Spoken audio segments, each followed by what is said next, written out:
So this is our second webinar series on strengthening primary healthcare systems in low and middle income countries. And this webinar series will continue in subsequent months, discussing different components of primary healthcare. We completed our first webinar series in August, where we focused on urban primary healthcare and had a tripartite session where experts from different countries participated, and we're excited to start our second session, and we look forward for everybody's active participation. These webinar sessions are organized by the International Institute for Primary Healthcare in Ethiopia in collaboration with Johns Hopkins University School of Public Health, Bloomberg. So without further ado, I would like to welcome our moderator, Professor Mike Clark. Professor Mike was the Dean of School of Public Health at the Johns Hopkins University, and he is the second generation distinguished professor, scientist, and he is also our great supporter for the Institute. He has been our principal investigator for quite some time on our grants. So over to you, Professor Mike. Dr. Frey-Watt, and good morning to everybody. Good afternoon, good evening. I really appreciate the very generous introduction. So let's get started. I want to welcome you, add my welcome to Dr. Frey-Watt, and to say that Johns Hopkins Bloomberg School of Public Health is really proud to partner with the International Institute for Primary Healthcare to advance primary healthcare around the world, especially in low and middle income countries. Today's presentation is one of the many ways in which the Institute fulfills this important mission. As you just heard, it builds on the previous three webinars that we've had on primary healthcare. Today's session will last for 60 minutes and feature presentations by two renowned experts in primary healthcare. After that, we'll have a question and answer session and then closing comments by Dr. Frey-Watt. The learning objectives for today's session are that the participants, you, will be able to understand the spillover benefits of stakeholder engagement that help to address the social determinants of health in urban and peri-urban settings. We also hope that you will identify obstacles to deploying community health worker programs in urban and peri-urban settings that are common across low-income and high-income countries. And lastly, our goal is that you will be able to describe feasible strategies to overcome these barriers through stakeholder engagement. I want to ask you to remember to please enter your questions in the Q&A session during the presentations, and our staff will continue to monitor those, and we want to make sure that we're able to address as many as possible in the Q&A session that follows the speaker's presentations. Now, it's my honor to introduce both of our speakers. The first speaker will be Dr. Peter Wiswa. He is an associate professor of health policy, planning and management of the School of Public Health at Makerere University College of Health Sciences. He has been part of many strategic policies and initiatives, especially in the areas of maternal, newborn, and child health. Dr. Wiswa is actively involved in local, national, and global policy making and implementation. For example, he's a member of Uganda's National Immunization Technical Advisory Group, which provides independent advice to government and partners on immunization services and vaccines, including COVID-19. He's also a member of the WHO Strategic and Technical Advisory Group of experts for maternal, newborn, child, and adolescent health and nutrition, which provides independent advice to the WHO Director General. He is also founding chairperson of Busoga Health Forum, a local NGO implementing urban health work in Eastern Uganda. Dr. Wiswa has conducted many community trials using community health workers in Uganda and elsewhere in sub-Saharan Africa. Our second speaker is Dr. David Bashai. Dr. Bashai holds degrees in medicine, public health, and economics. He is a professor in the Department of Population, Family, and Reproductive Health at the Johns Hopkins Bloomberg School of Public Health and an internationally renowned scholar who has held leadership positions both within the Bloomberg School and globally, including serving as the past president of the International Health Economics Association. Dr. Bashai has consulted for several countries in Africa and the Middle East on strategies to improve public health practice. And he led a WHO panel in designing a blueprint for quality improvement in local public health practice. One of his most recent research projects identified United States states and counties that had exemplary success in controlling their COVID-19 pandemic. Together with Micah Schleif, he recently published a book entitled Achieving Healthcare for All, which documented case studies of countries that applied a public health approach based on partnership and community engagement. On January 1, 2021, Dr. Bashai followed his passion for improving the health of communities by assuming the position of health officer for Harford County. Harford County is a county in Maryland, close to Baltimore, which encompasses both rural and urban areas. Please join me in welcoming our first speaker, Dr. Peter Weishoff. Thank you so much, Prof. And thank you so much, my colleague David and all the organizers. So I'm going to use the case of child health in Kampala to speak about this issue. My presentation is going to be setting up community health work programs in urban settings in Sub-Saharan Africa, a case study of community health workers for child health in Kampala, Uganda. And as I've seen, I come from Aki University. I'm also part of Kariska and the local NGO Busoga Health Forum. I want to start by having a quick review, introduce you to Uganda and in the area of maternal, newborn, and child health.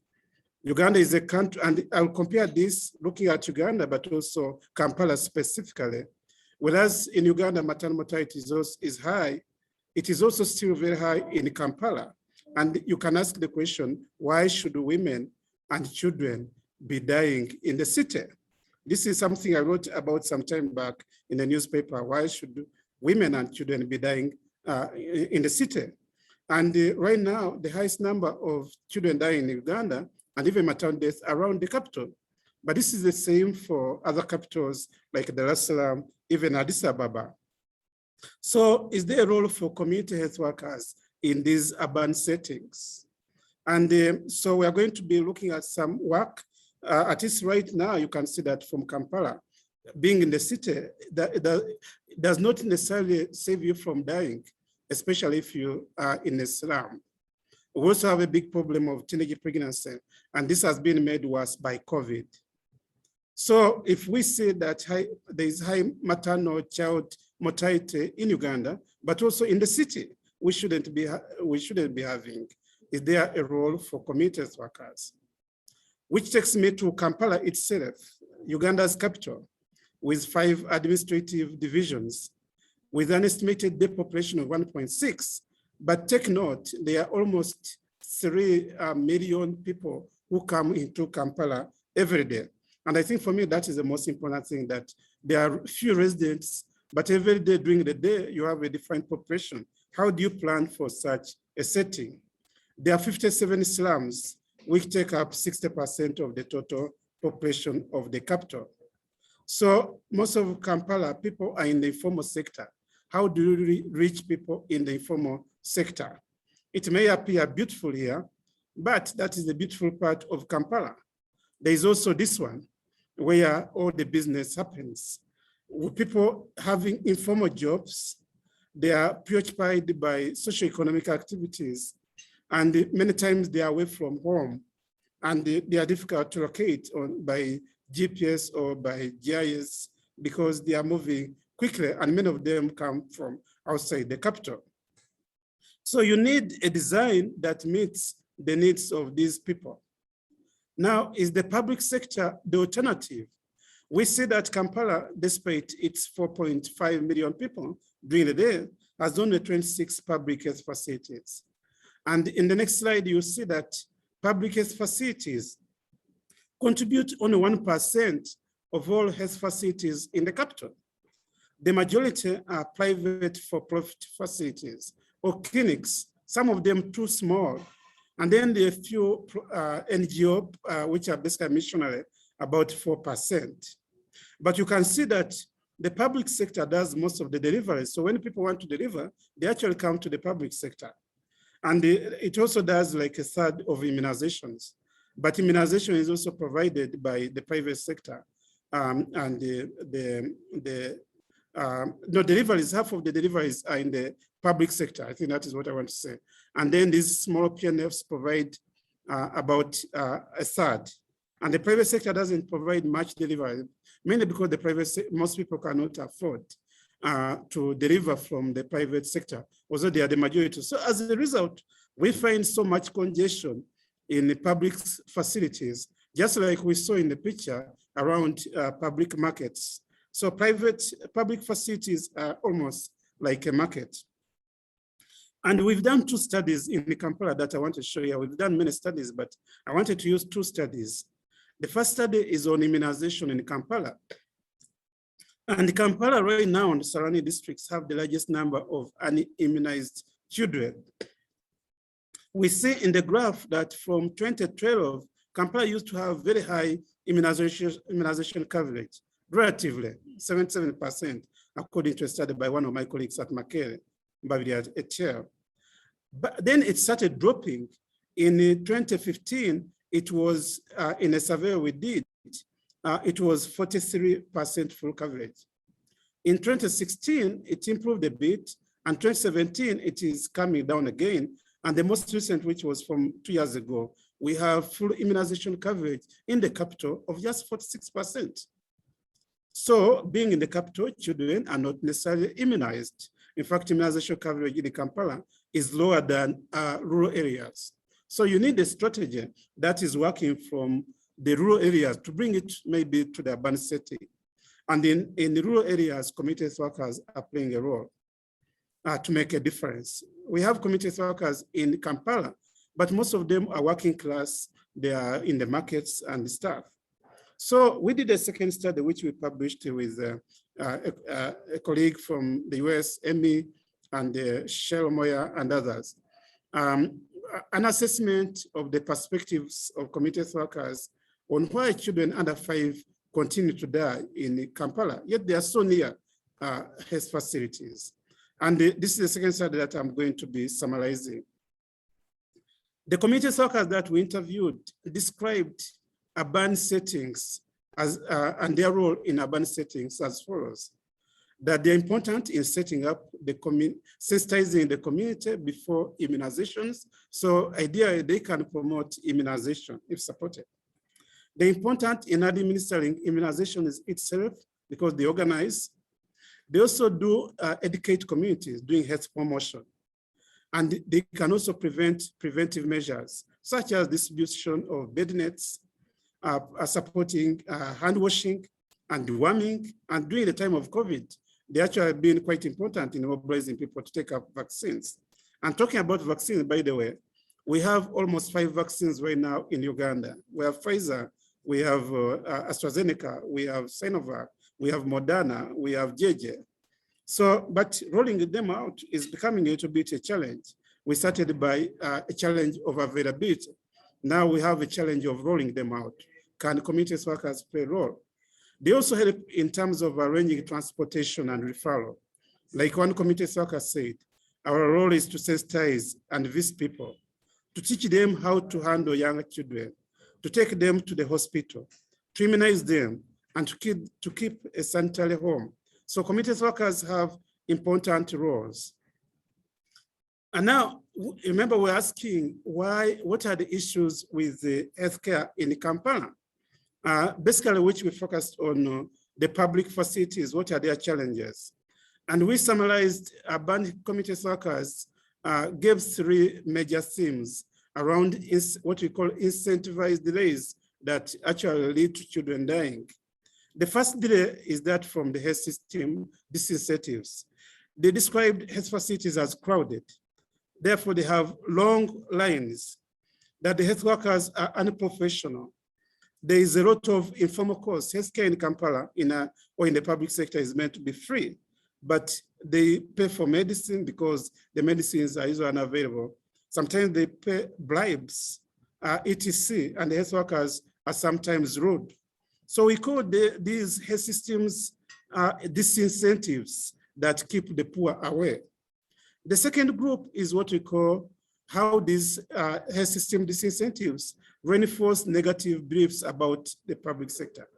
So because of these things that are going through, people talk about that, oh, you're not going there, you go there as a last resort.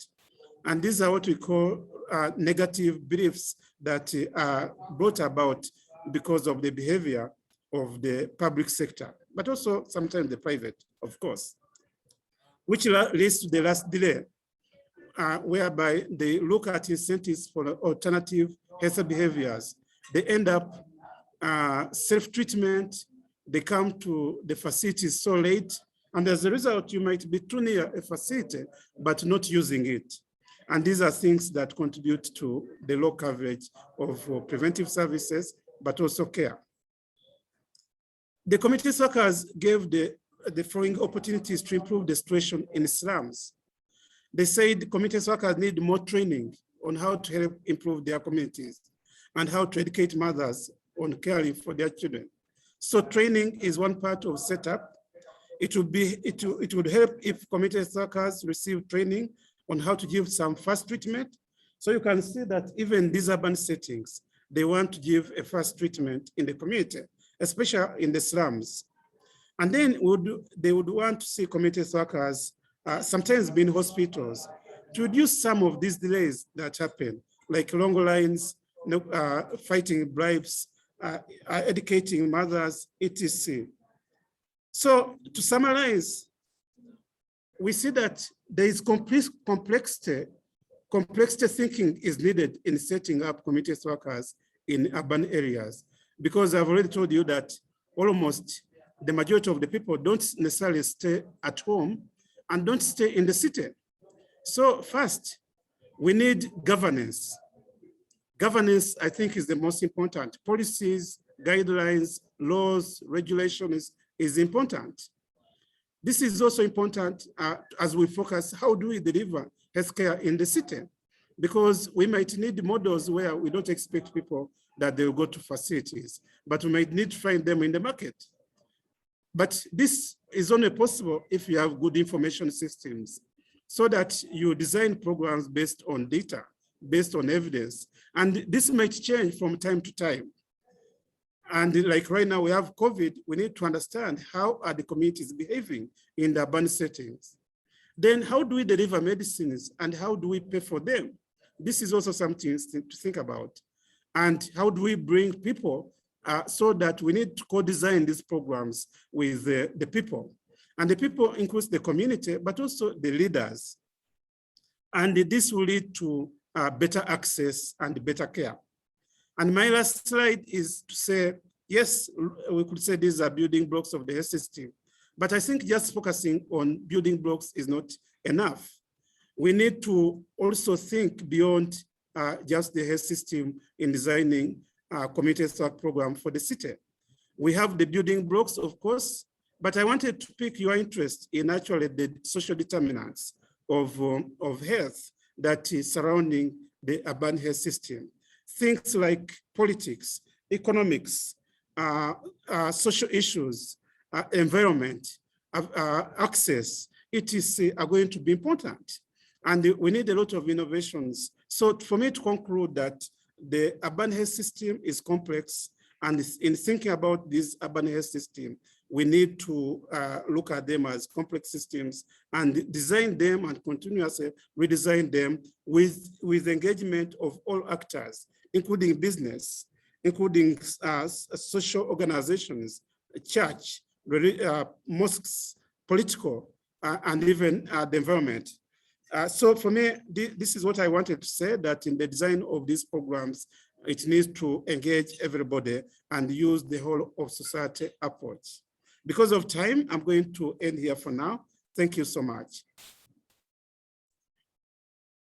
Thank you, Dr. Weisweiler. Great insights there. So we're going to move to Dr. Bashai's presentation, but I want to remind those who are listening to answer any questions or type any questions you have into the Q&A portion of the app. So let's move now to Dr. David Bashai. David? Hi, can you hear me okay, Mike? Yes. You're Okay, great. great. So thank you, everybody. Thanks for coming. I'm here to sort of present a contrast from the program in Kampala to the program we have in Maryland. Harford County, Maryland is just 30 minutes north of the city. It's peri-urban.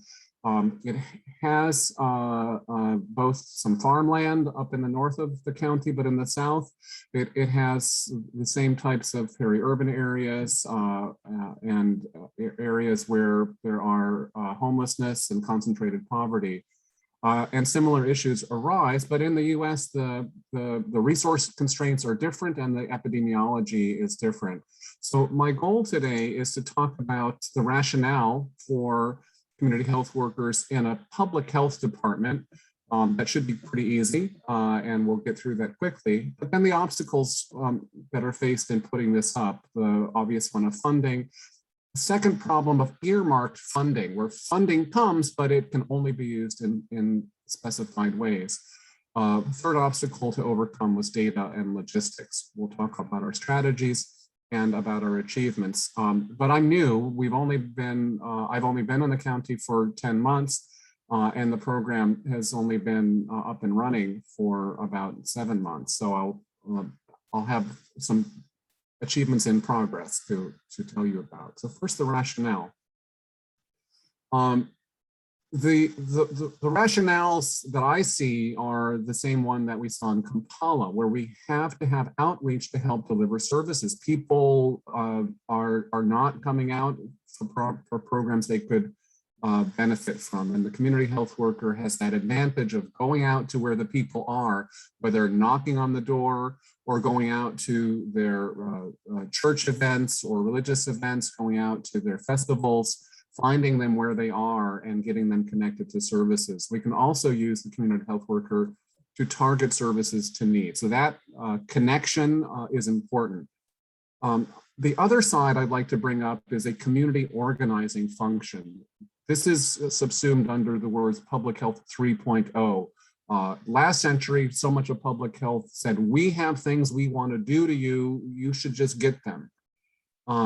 Public Health 3.0 asks for public health work to build partnerships with people to coordinate what they're doing in a word called collective impact, getting synergy into what the churches are doing, to what the hospitals and schools are doing, what the private practices are doing, coordinate them so that we can have greater impact. And the community health workers play a role in that. And both of those were our motivations to build a community health worker program. The obvious relevance to COVID-19 that motivated us was the importance of getting access to vaccines, testing, and treatment. People who need these services were not taking advantage of them. And in the US, unlike Kampala, we have racial gaps. I know there are different types of community heterogeneity in Kampala. In America, we do face gaps based on race, and I'll be showing you those in a moment. They are an important priority to public health to close those gaps in COVID control. COVID has also had an impact on the social determinants of health. COVID has made people have unstable housing, unstable employment, and unstable access to food, and the community health workers have a role to play there as well. Just to show you the gaps, the racial gaps are shown in this slide in access to vaccines. And I apologize in advance because I am speaking to a community that is not benefiting from vaccines, and the policies of the American administration has played an important role in that global inequity. So here in America, though, we do have vaccines and we still cannot close gaps in racial equity in access to vaccines. The blue line is the access of the white population to vaccines over time. And when vaccines started, the Asian and the white population were the first in line to get access to them. And the Hispanic in the green and the Black population in the gray were slow to get access to vaccines. And so when we started our program in March, we were seeing this inequity in vaccine access, and we wanted to close it through community health worker programs. And over time, that gap has closed. And now you'll see these last few weeks, the Hispanic and the Black population are getting more doses of vaccine than the Asian and the white. And so right now we're at a point where we're really achieving Black-white equity in vaccine access. If you look at the elderly population, 81% of Black females vaccinated, 79% of white females, 69% of Black females in age 40 vaccinated, and 68. So in the females, we have really achieved equity in vaccine access. In Black and white males, there's still a few gaps, and this is the cumulative data by now. So the community health worker program was very important in closing this gap, which is why we put it into place. The obstacles, the funding obstacle, when I came to the health department, there was no community health worker program, but COVID money was coming from many possible donors, especially the federal government. So we tied our community health worker program to objectives related to COVID. We had core money that was freed up and specified to close racial gaps in access to COVID vaccines. The other thing that could happen was there was COVID money that could free up our flexible money. We could open up core money that wasn't tied to anything and hire community health workers that were not tied to anything. So that was great. We then hired one community health worker specifically on COVID money where they had to do COVID vaccine promotion. But with the freed up money, we were able to hire an all-cause community health worker who could flexibly address any problem in the community. In addition, we were able to bring on interns from Johns Hopkins. We have a pharmacist from Johns Hopkins who's now serving her practicum year as an intern, and we have a communications intern who's also working to help use TikTok and social media to do digital community organizing as a community health worker. But still, because of the earmarked funding, half of the work we do is tied to COVID vaccine and testing equity. So our solution to the earmarked funding is to pitch the COVID recovery as a way to bring in the social determinants of health. We can now go to our funder and say, you're interested in COVID, but joblessness, homelessness, lack of access to the food is a COVID problem. So far that's working. We're able to free up resources for COVID recovery under that earmark. We had the obstacle of data and logistics, and that was solved by academic linkages. Because I come from the academic side, I was able to find interns who came to me from the University of Washington. We have an intern who's come from the Institute for Health Metrics, who's volunteered over the summer to work on our data. Interns from Johns Hopkins and from the University of Maryland have also come to work on data for us. So thanks to the efforts of the interns, we were able to do what Peter started with. Peter knew in Kampala that he had a severe problem under 5 mortality. He had some understanding of what the problems were. We wanted to start by looking at gaps in life expectancy between Blacks and whites across the state. So we looked at vital records data. And this is typical of America, where we have variations in the Black-white gap. Life expectancy in America ranges from 86 to, sorry, let me double back. The overall life expectancy is being shown here on the orange line. So and the gap is being shown in the gray line. So there are various sizes of gaps. In my county, the gap in life expectancy is 1.4 years.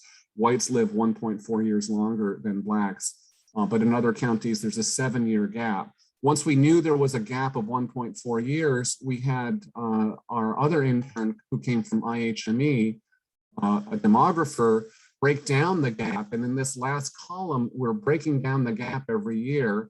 And the color coding is such that there's a 1-year gap completely due to cardiovascular disease, a half-year gap basically due to diabetes, And the gap in cancer has gone down in women, and it's also gone down in men. In men, there's a gap in cancer mortality.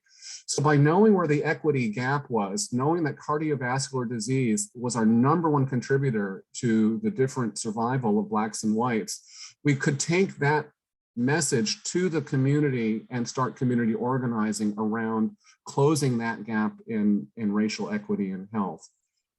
So what did we do? Strategies, and what have we achieved so far? The strategy we started with was door-to-door work for the COVID work of getting people to break down their resistance to vaccines. We held events online. We had question and answer strategies with the church groups in the African American community, times where they could answer and ask questions. We got on social media to bring the message of where we could get services. And we moved our vaccine clinic from the north of the county where the white population was. We rented a grocery store down in the African American community to bring geographic access to close the gap in vaccines. The third idea was to be present for other NGOs events. We made partnerships with the Sickle Cell Association of the county, which was very active and is still remaining active. We've become a partner with them. We've become a partner with the National Association for the Advancement of Colored People. So we went to the Sickle Cell Association's event. Spider-Man here is our community health worker who went to their picnic and promoted vaccination opportunities at the Sickle Cell Association's event. We were able to get some supplemental funding. So when we went to these community events, we could give out these water bottles combined with a message of how to access our services. And so we've used COVID recovery money to be able to fund knickknacks like this. And we've actually got a budget that gives us gift cards and backpacks in order to get access to people and give them messages. Because of our partnerships with the churches, we were able to hold healing sessions. We do have a lot of homicide, but nothing like the city. In the city of Baltimore, there's roughly 1 homicide every day. And in our county, we really average about 2 per month, but they are concentrated in the Black community. And what had never happened before was projection of the health department for the community after one of these events. So we started, we talked to Baltimore about what do you do after a shooting? What do you do with the neighbors? Because we know that after a homicide, there's trauma, there's emotional anxiety in the neighbors. And so we brought together the community through our connections with the local preachers to have a time to talk about the emotional stress after one of the members in the neighborhood had suffered homicide. So this idea of working with the community and community organizing, our partners on our community advisory board that meets every month are the National Association for the Advancement of Colored People, the faith community, we have community development NGOs, Sickle Cell Association, and our latest partner is a group called Bailey's Heart and Soul. This is an NGO that was formed after a young man died of a heart attack. He was only 16, but he had a rhythm disturbance in his heart, died, but he lacked access to bystander CPR. He died on the steps of his middle school, but the bystanders did not know how to revive him. Nobody came for several minutes. And so Bailey's Heart and Soul was founded by his mother to address that problem. So we went to the community with the message from our data that cardiovascular disease was the reason for the gap. And we didn't go 30 years ago, public health would have said, I know what you need. It's heart disease. You have to start exercising and you have to stop eating donuts. And this is what you have to do. That's not public health anymore. Our community organizers went out and said, what can we do about our problem where cardiovascular disease is the #1 source of the survival gap? So we've gone to meetings with our partners with that conversation. And what's come up is their strategies that they believe are acceptable. But in public health, they might come up with ideas that aren't scientifically valid. And we go through a menu of, what is scientifically valid, what works in communities, and let's talk about what you think you're able to do, and what we know is effective against cardiovascular disease. So bystander CPR training came up spontaneously. As you can tell, the mother of Bailey, Mrs. Bullock, wants to do bystander CPR training, which would help close the black, white gap. She started her own foundation for this, and we are now making dates with the schools in order to train young people to do bystander CPR. The community on our meetings with them said we want to do neighborhood walking groups.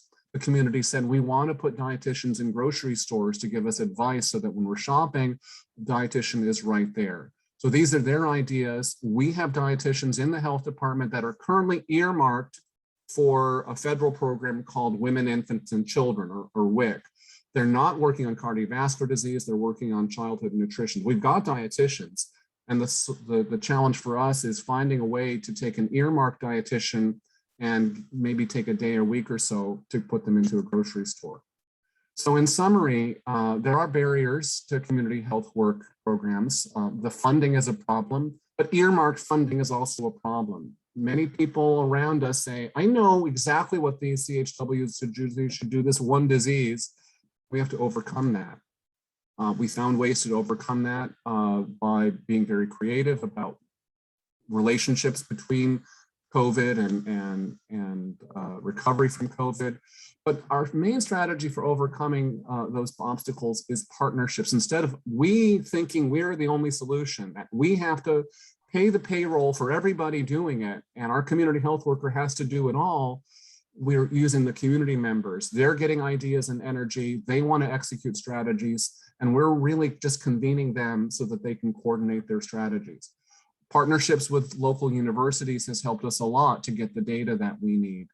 Universities want to help, and it really, obviously my knowledge of that world has helped, but other of you on the call might need a little bit of connections, but once you knock on the door, I do believe a lot of universities could be forthcoming with assistance. And then the local NGOs, partnering with them, getting in touch with how they want to do their work. So I look forward to your questions. Thanks for having me today. Okay, thank you, David. We've had two great presentations, one about the health challenges in Kampala and the logistical issues of delivering services to a mobile population. And then David talking about how he used the crisis of COVID as an opportunity to create this community health worker program. So David, just a clarification question. So how many community health workers do you have? Are they all paid? And when you say interns, does that mean people are volunteers and not paid? That's a great question, Mike. So I have two paid interns, paid full-time staff that are coming from money from the taxpayers. And then I have two paid interns. One intern is being paid by training money that is coming from the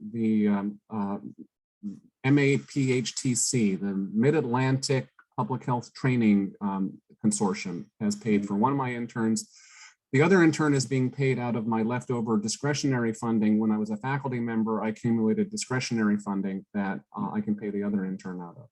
Mm-hmm. Okay. And do you believe that what's happened in the last few months will lead to more sustainable funding through government, that you convinced the local powers that be that there's a real benefit to the community of having community health workers? I'm working on it. Yesterday, I had a Zoom seminar with the Maryland Philanthropic Network, where I made the case that partnership formation with community health workers is a real sweet spot for philanthropy. The CDC, our federal government has allocated, the Congress allocated $2 billion for public health infrastructure.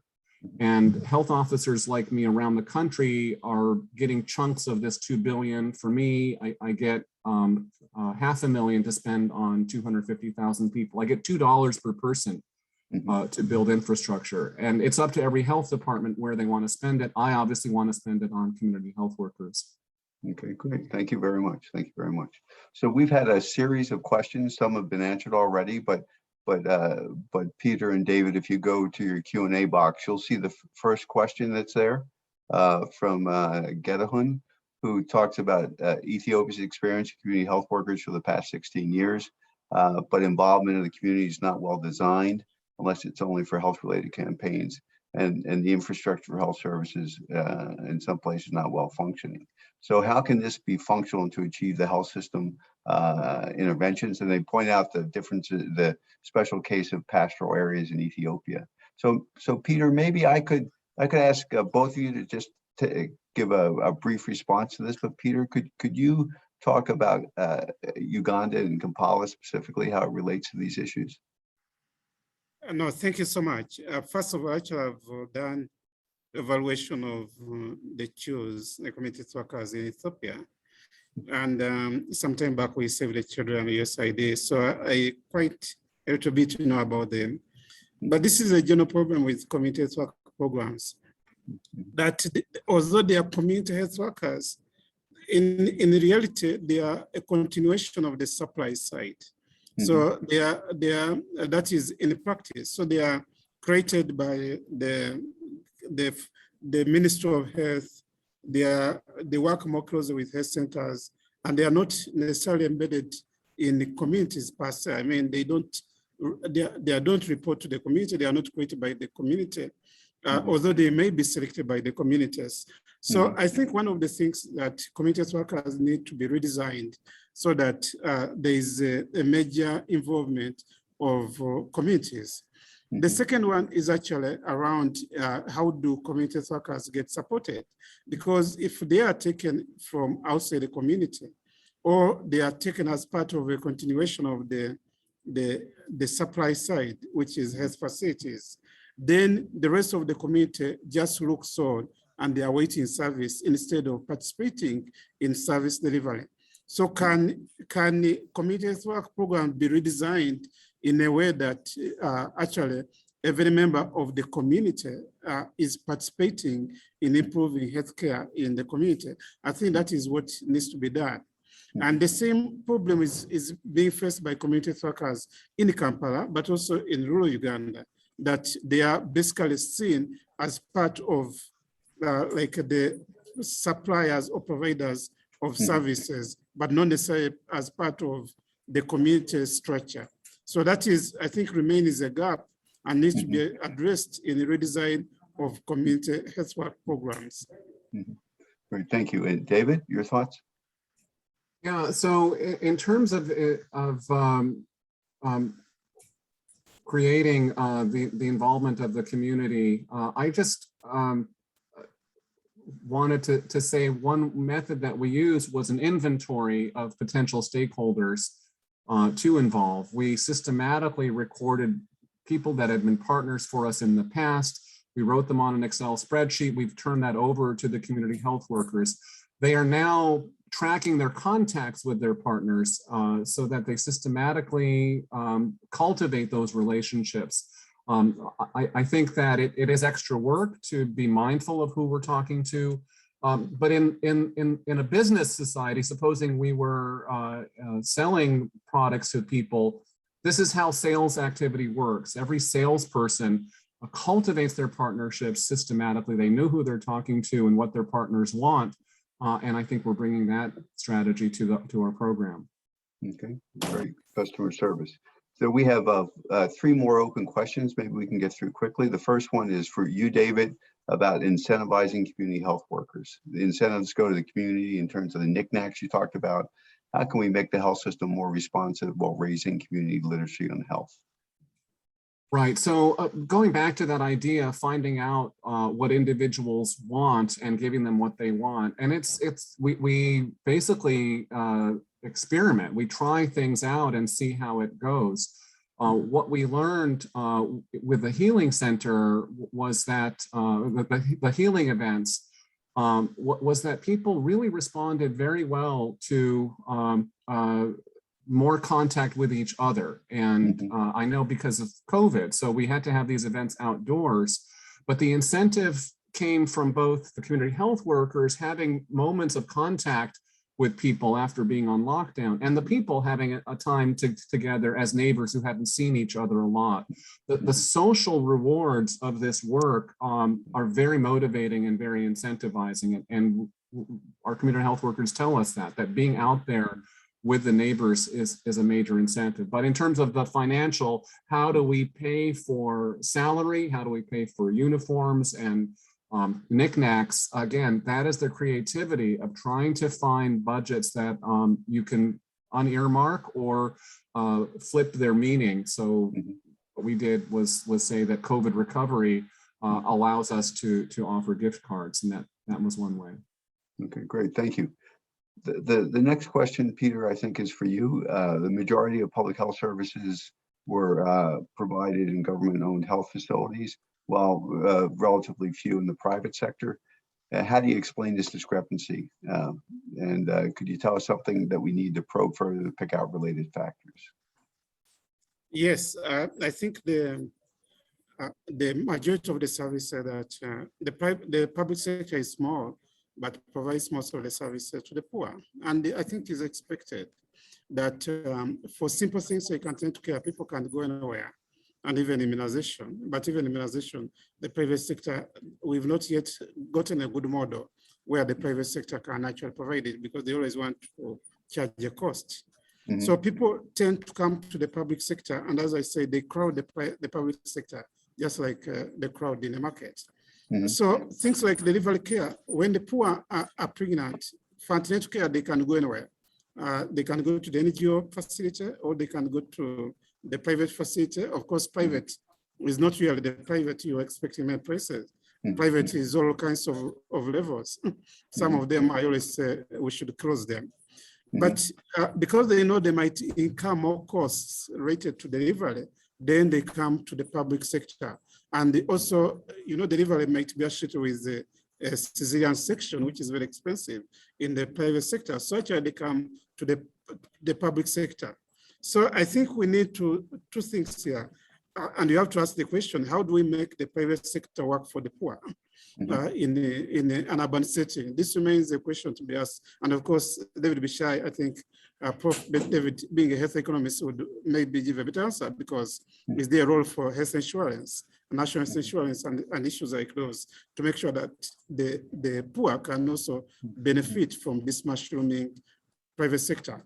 And then the other question, which I think David could actually comment on, how can we incentivize the private sector to actually improve quality? Because we have so many levels of the private sector of different levels of quality. So this explains that the public sector is small, but when it comes to service delivery, it's actually overwhelmed. And in the end, the poor end up getting poor care because they are getting into a system which is overcrowded and with limited resources. But David could add something. David, do you want to add anything? Yeah, I would like to add something. So I've told listeners that we've identified cardiovascular disease as the major contributor to our gap. And another way to see that, it's causing a 1-year life expectancy loss to the Black community. COVID has caused a 1-year loss of life expectancy to all of America, but basically our African-American community has had a COVID every year for the last 100 years. So cardiovascular disease is our own COVID, but that's why it's so important. Back to the private sector, one of the leading contributors our data has shown is that we have 40% of our African-American community with blood pressure that is not under control, compared to 20% of the white. So we've shared that with our partners. The reason we have a pharmacist intern as our community health worker is to go to our retail pharmacists in the private sector to bring better quality. What's very typical of a busy pharmacist today is they simply fill the prescription. They don't check a blood pressure, even though there's a blood pressure cuff 10 feet away from the counter. Our Mhm. pharmacist is now a community health worker to go to the private sector pharmacist and say, listen, if it's a slow day and person's coming to refill their prescription, just get their blood pressure. And if the blood pressure is not under control, it's okay to call the doctor and talk about the prescription and say, you know, Mrs. Jones's blood pressure isn't under control here, or get Mrs. Jones to go back to the doctor. So we're working with the private sector for quality improvement. They're going to get paid anyway, but right now they're filling prescriptions that either the patient's not taking, not compliant. So that improvement of the services of the private sector is a role for community health workers to take on. Instead of always going to the people, now our CHW is going to private sector in a form of detailing, of telling them strategies that they can use. We're also using those moments in the pharmacy for referrals. We'll put up flyers and posters so that people coming for their prescriptions learn about programs of the health department that they could take access of. Great, thank you. And we had some questions about the pharmacy and pharmacy technicians, so you answered many of them. Just want to emphasize for those not familiar with the American system, these pharmacists are all employed in the private sector by chains of drugstores, and David is leveraging them to provide services. A question for Peter and for our Ethiopian colleagues.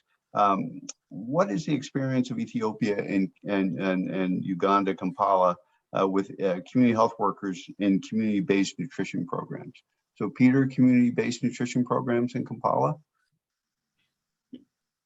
Not before, but now with the realization, in fact, based on data that we and others have been providing, especially UNICEF, there has been a reversal of the programming of UNICEF and even USAID from what we used to think hard to reach areas and where health conditions are worse, back to urban centers. So before UNICEF and all these big organizations were located in the city, but they were doing no work in the city. They would do, a city would be just a home office and then drive so many kilometers away to serve services. So we knew how to deliver health services. Well, over time, we've learned how to deliver health services to rural areas, because rural areas in Africa are more organized, they have a better structure, they have a better leadership, but then the urban